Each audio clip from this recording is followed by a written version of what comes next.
साफ लफ्ज़ों में फरमाते थे कि याजूज माजूज के खुरूज का वाक़या क़यामत से मुत्तसिलन पहले नहीं बल्कि उससे काफ़ी पहले पेश आएगा। अब मैं यहाँ आगे बढ़ने से पहले याजूज और माजूज के बारे में कुछ बातें अर्ज़ करना चाहता हूँ, क्योंकि अजीब व गरीब बातें याजूज माजूज के बारे में हमारे दरमियान मशहूर हैं। इन्ना याजूज व माजूज मुफ़सिदून फ़िल अर्ज़, हमारे जहनों में आमतौर पर जो तस्वुर बैठा हुआ है, ऐसा लगता है कि जैसे याजूज माजूज इंसानी नौ से अलग कोई जिन या देव की किस्म की कोई मखलूक है, और उनके बारे में कुछ अजीब सी रिवायात भी हमारे दरमियान फैल गई हैं, और अक्सर बेशतर मुक़र्रिर हज़रात उन चीज़ों को बयान कर देते हैं। अब वक्त आ गया है कि ज़रा हम इस सिलसिले में बहुत ही तहक़ीक़ से काम लें, एहतियात से काम लें, क्योंकि हम याजूज माजूज के आखिरी ये बात कि वो इंसानों के अलावा कोई और मखलूक हैं, ये बिल्कुल बेबुनियाद है। वो कौमें हैं, याद रखिए कि वो हमारी आपकी तरह की कौमें हैं।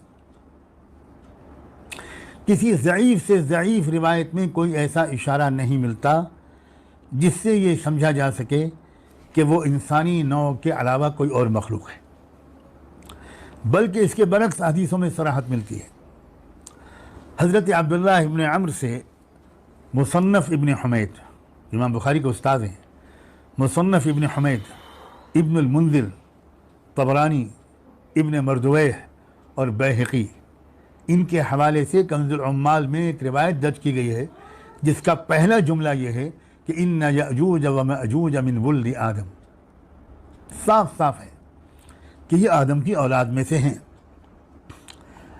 अब ये बातें जो आवाम में मशहूर हैं कि याजूज माजूज वालों में बाज़ लोगों का कद जो होगा वो बहुत लंबा होगा, उनमें कुछ ऐसे भी हैं जिनका कद बहुत छोटा होगा, 4 हाथ लंबा होगा, चौड़ाई भी उनकी 4 हाथ होगी, ऐसा इतने लंबे चौड़े होंगे। एक तबका उनमें ऐसा भी होगा जिसका कद 1 बारिश 2 बारिश के बराबर होगा, और कुछ लोग ऐसे होंगे जो अपने एक कान को ओढ़ लेंगे, इतना बड़ा कान होगा कि उसको ओढ़ लेंगे और एक कान को बिछा लेंगे। याद रखिए, उलमाए मुहक्किकीन के नज़दीक इस तरह की कोई बात सही रिवायत से साबित नहीं है। हमारे दौर के अजीम तरीन मुहद्दिस अल्लामा अनवर शाह कश्मीरी रहमतुल्लाह अलैह हुआ करते थे। उन्होंने साफ कहा है कि याजूज माजूज की तादाद और उनकी खुसूसियात के बारे में मुख्तलिफ बातें आवाम में मशहूर हैं, उनमें से कोई बात सही रिवायत से साबित नहीं है। तो जहन इसकी तरफ से बिल्कुल आप जहन फारिग कर लीजिए। वो कौमें हैं, और अभी मैं इंशाअल्लाह बताऊंगा, अल्लाह ताला वक्त में बरकत दे, कि वो कौन सी कौमें हैं। मैं आपको सूरह अंबिया में ले जाना चाहता हूँ। सूरह अंबिया में इरशाद हुआ है, व हरामुन अला क़र्यतिन अहलकनाहा अन्नहुम ला यरजिऊन हत्ता इज़ा फ़ुतिहत याजूज व माजूज व हुम मिन कुल्लि हदबिन यंसिलून। रोक लगी हुई है उस आबादी पर जिसे हम हलाक कर चुके हैं कि वो न वापस लौटेंगे। ज़रा गौर कीजिए, कुरान का अंदाज़ा बयान, न वापस लौटने पर रोक लगी हुई है, यानी वो वापस लौटेंगे। कोई मुल्क है, कोई इलाका है कि कहीं से उनको निकाला गया और उस इलाके को उनके लिए बंद कर दिया गया, उस इलाके में उनके लिए दाखिला ममनू कर दिया गया। ये एक इलाका है, क़र्यतिन। उसके बाद कुरान ये कह रहा है कि एक वक्त ज़रूर आएगा जब कि वो उसमें वापस आएंगे। वो जो निकाले गए थे जहाँ से, वो वहाँ वापस आएंगे। और ये कब वापस आएंगे? हत्ता इज़ा फ़ुतिहत याजूज व माजूज, ये उस वक्त वापस आएंगे जब खोल दिए जाएंगे याजूज और माजूज, वो रिलीज़ कर दिए जाएंगे। और वो उसके बाद हर ऊपरी जगह से, शुमाली जानिब से, ढलवान से तेज़ी की रफ्तारी के साथ चल निकलेंगे। आम तौर से ये जहन में है कि याजूज और माजूज जो हैं ये सिर्फ क़यामत के करीब निकलेंगे। मैं एक बात अभी ज़रा और छेड़ रहा हूँ, आम तौर से जहन में, क्योंकि अलामात क़यामत में याजूज माजूज के खरूज का जिक्र आता है, तो जहन में यह है कि ये बिल्कुल आखिरी दौर में, जिसके बाद फ़ौरन क़यामत आ जाएगी। ये बिल्कुल बेबुनियाद बात है, ये गलत तस्वुर है। इमाम बुखारी रहमतुल्लाह अलैह ने तो बहुत साफ साफ इसके ख़िलाफ़ एक हदीस नकल की है। हज़रत अबू सईद खुदरी रज़ी अल्लाह अन्हु से। ये हदीस नंबर है 1593 किताबुल हज में। रिवायत है अन अबी सईद अल खुदरी रज़ी अल्लाह अन्हु अन नबी सल्लल्लाहु अलैहि वआलिहि वसल्लम क़ाल ला युहज्जन्नल बैत व ला युअतमरन्न बअद खुरूज याजूज व माजूज, कि याजूज और माजूज के खुरूज के बाद भी अल्लाह के घर के हज और उम्रे का सिलसिला जारी रहेगा। साफ मालूम हुआ कि ये तो बहुत पहले से इनका खुरूज शुरू हो जाएगा। इसी हदीस की तशरीह में फतहुल बारी में बुखारी के शारे हाफिज़ इब्न हजर अस्क़लानी रहमतुल्लाह अलैह ने एक और रिवायत नकल की है और उसके अल्फाज है इन्नन्नास ला युहज्जूना व यअतमिरूना व यग़रिसूना अन-नख़्ल बअद खुरूज याजूज व माजूज, कि लोग याजूज माजूज के खुरूज के बाद भी हज भी करते रहेंगे, उम्रे भी करते रहेंगे और बागात भी लगाते रहेंगे। यानी ज़िंदगी का जो कारोबार है वो जारी रहेगा और याजूज और माजूज के हमले भी जारी रहेंगे। इन दोनों रिवायतों से ये बात बिल्कुल साफ़ हो जाती है कि याजूज और माजूज के खुरूज का वाक़या क़यामत से करीब ही वाक़ होगा। ये बात बिल्कुल गलत है, बल्कि साफ़ मालूम हो जाता है कि उनके खुरूज के ज़माने में दुनिया के आम तमद्दुनी और इमरानी मशागिल और एक्टिविटीज़ जारी रहेंगी और कोई तग़य्युर इसमें वाक़ नहीं होगा। असल में शायद ये गलतफ़हमी इसलिए हुई है कि याजूज माजूज का तज़किरा अलामत क़यामत के तौर पर कहा जाता है, हालांकि इमाम बुखारी और इमाम मुस्लिम ने इसको अलामत क़यामत के बाब में नकल नहीं किया है, इसको किताबुल फ़ितन में ज़िक्र किया है।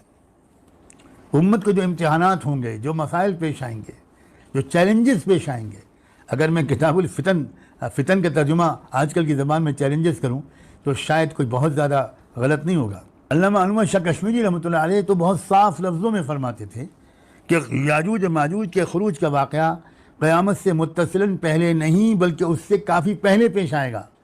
फिर सूरह अंबिया की जिस आयत में याजूज और माजूज के खोले जाने का जिक्र जो मैंने अभी पढ़ी थी, हत्ता इज़ा फ़ुतिहत याजूज व हुम मिन कुल्लि हदबिन यंसिलून, उसके फ़ौरन बाद फरमाया गया वक़्तरबल वअदुल हक़, यानी क़यामत का सच्चा पक्का वादा करीब हो गया। तो खुरूज याजूज माजूज का वाक़या क़यामत के कायम होने से काफ़ी पहले पेश आएगा और वो बार बार होता रहेगा। मुसलसल कई हमले याजूज माजूज के होंगे। और मैं यहाँ पर वो हदीस आपको क्यों न याद दिलाऊँ जिसमें हुज़ूर अकरम सल्लल्लाहु अलैहि वसल्लम ने अपने ज़माने में याजूज माजूज के अब गोया छोड़े जाने की इब्तिदा का जिक्र फरमाया है।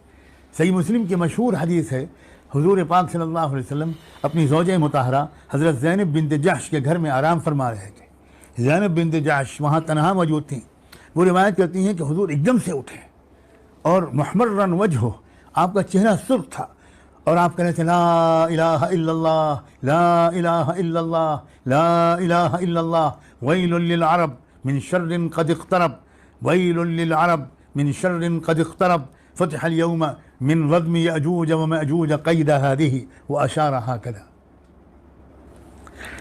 वो कहती हैं कि मैं देखती रही कि हुजूर उठ के बैठ गए और अपने चेहरा सुर्ख था और फरमाने लगे ला इलाहा इल्लल्लाह, ला इलाहा इल्लल्लाह। अजीब कैफियत थी उस वक्त आपकी।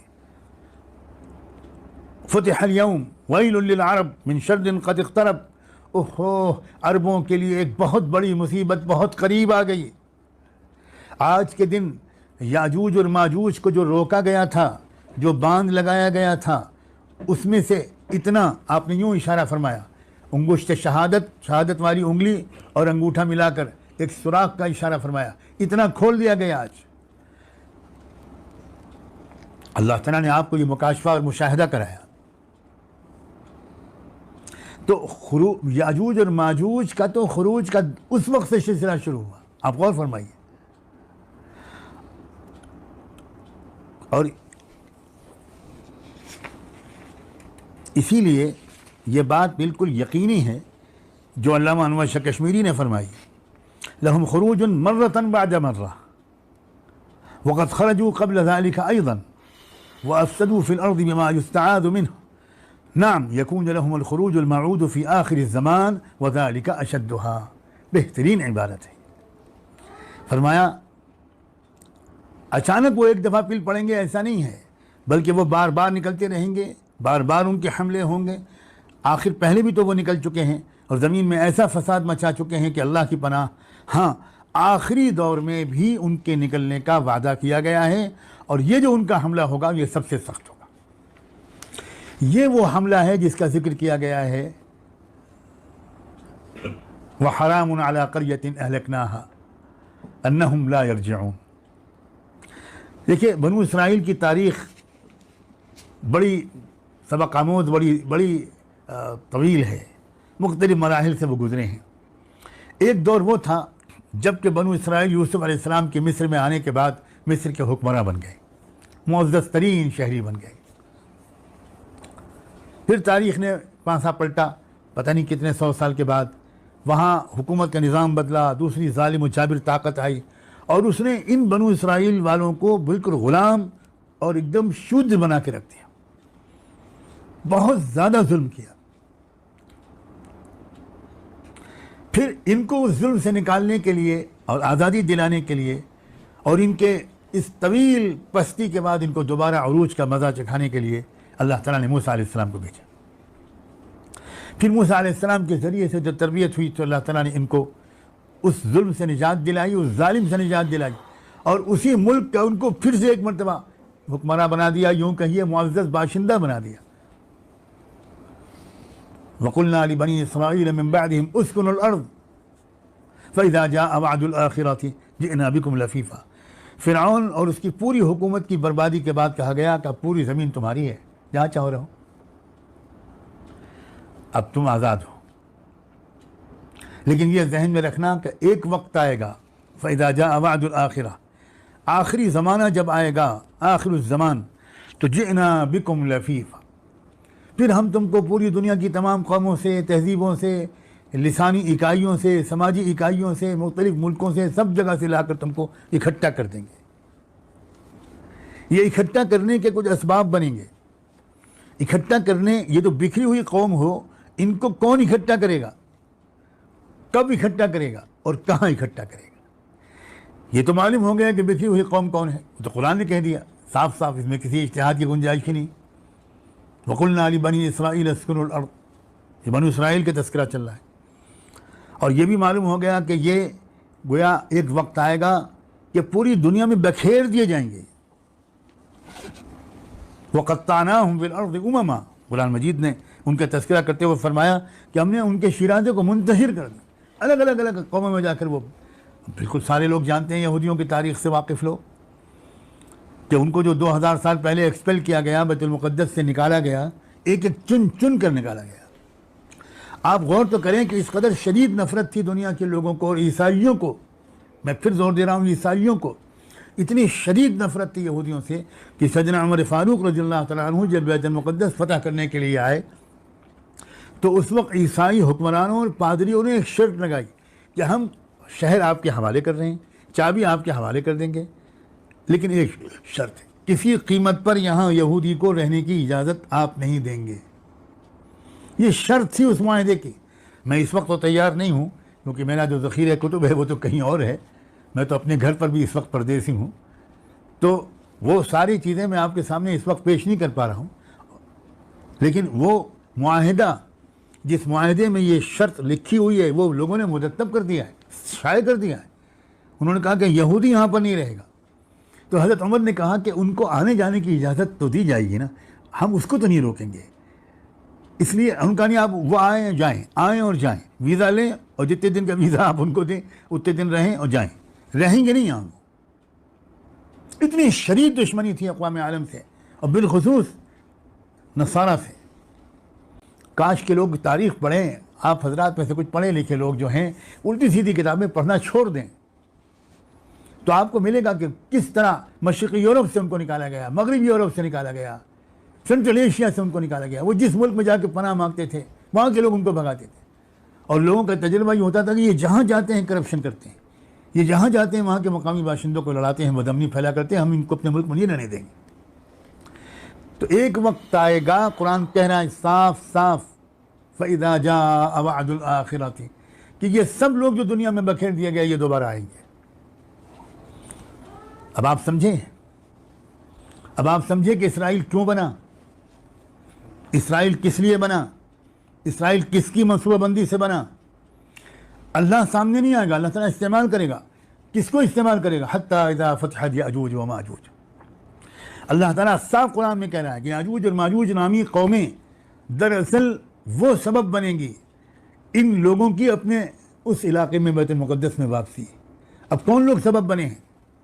कोई शक है इसमें कि अक़वाम मग़रिब और अमरीका सबब बना है? कोई शक है? ये जो आलमी फसाद हुआ है, ये याजूज और माजूज जब से पूरी तरह निकल गए, यानी पूरी तरह इनका जो इनको रिहाई मिल गई, ये कई सौ साल पहले इनको रिहाई मिल चुकी है। ये जो पूरी दुनिया में जो गलबा हुआ मगरिब का, पूरी दुनिया को मगरिबी बरतानिया ने बांट लिया, बरतानिया का साम्राज्य, फ्रांस का साम्राज्य। देखिए आपके सामने हजरत मौलाना सज्जाद नुमानी साहब ने इस वीडियो के अंदर क्या कहा। बहुत सारे ऐसे कहते हैं कि जब याजूज माजूज का आने का वक्त होगा वो क़यामत से थोड़ा सा पहले आएंगे, बल्कि ये गलत है। और हजरत ने ये भी तफसील के साथ कह दिया है कि जो आज इस मुल्क के अंदर जो भी यहूदी हैं, जो भी जहाँ भी यहूदी हैं, ये जो याजूज माजूज का ताल्लुक है ये पूरी दुनिया में थोड़ा थोड़ा फैल चुका है। हम कहते हैं एक ही बार, पहले थोड़ा स्टेप बाय स्टेप आता है। तो हज़रत ने कहा कि बहुत सारी ऐसी चीज़ें भी हैं, और हज़रत ने बहुत सारी चीज़ों से हमें आगाह किया है, बहुत सारी चीज़ें बताई हैं। बहुत सारे ऐसे ही सुनी सुनाई बातें होती हैं, कहते हैं कि इतने बड़े कान होंगे, ये होगा, वो कान को एक तरफ से लपेट लेंगे, फोल्ड कर लेंगे। ये सब चीज़ें ऐसे ही हैं। हमें अपने जो अकाबिर हैं, हमारे जो बड़े बड़े असलाफ गुजरे हैं, और ख़ास तौर पर उन्होंने जिसका हवाला दिया है वो बहुत बड़ी शख्सियत हैं। हज़रत अनवर शाह कश्मीरी रहमतुल्लाह अलैह, वो बहुत बड़े अल्लाह के वली थे और अपने वक्त के बहुत बड़े मुहद्दिस थे। तो हमें ऐसी चीज़ें नहीं करनी चाहिए जो हमें हमारे अकाबिर बताते हैं, जो कुरान और हदीस से है वो वही बताते हैं, उससे अलावा कोई बात ऐसे ही बताते रहते ये होगा वो होगा।